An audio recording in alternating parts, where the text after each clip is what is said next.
Okay, so you should be on day 3 jar sheet today. So you should mark on your pictures what the difference in the two jars are. And so hopefully you'll see that the open jar has less water in it than the closed jar. Go ahead and hit pause and talk to each other and tell each other why you think the open jar has less water than the closed jar has. After you talk about it with each other, go ahead and push play again.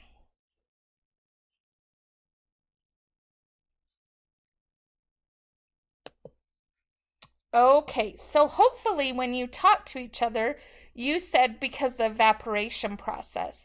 And even though the sun may not be directly in your house, there is heat in your house. And so water would eventually evaporate inside your house where there's warmth and go into the air. And this process happens even more outside, especially in the summertime, because that sun heats that water and it evaporates into the air, and then it will raise and form clouds. And so you'll see that evaporation process. So the jar that's open, the water escaped out, whereas the jar that was closed, the lid stopped it and then the water fell back down. So we kind of trap that evaporation process inside the closed jar, whereas in the open jar, you could see it clearly escaped into water vapor. And even if you sat and watched it, you probably didn't see it escape because it's very, very tiny droplets of water that escaped. Okay, so now we are going to do a STEM experiment where you get to create a model of the water cycle. So you have to create some way to show the water cycle in progress. But I want you to watch this video one more time to see all the different parts of the water cycle so you can think about, how could I build something to show this?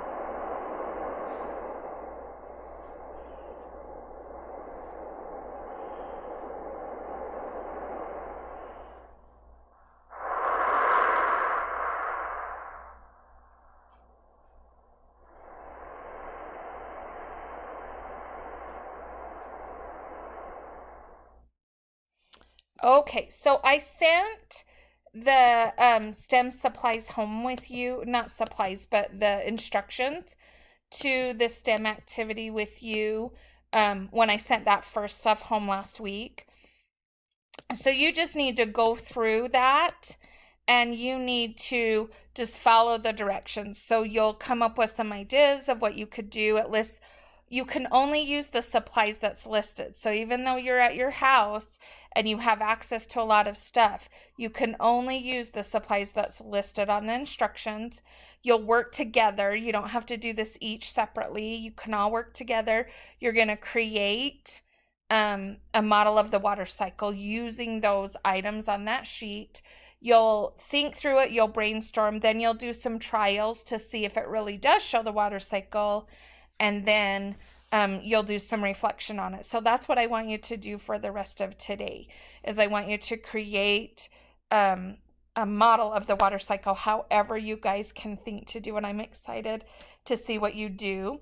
You can either send me a picture of what you did, or you can do a video. You can actually do a video showing me your model working and send that to me. You can just email it to me, and I can't wait to see what you guys come up with on your model of the water cycle. Let me know if you have any questions.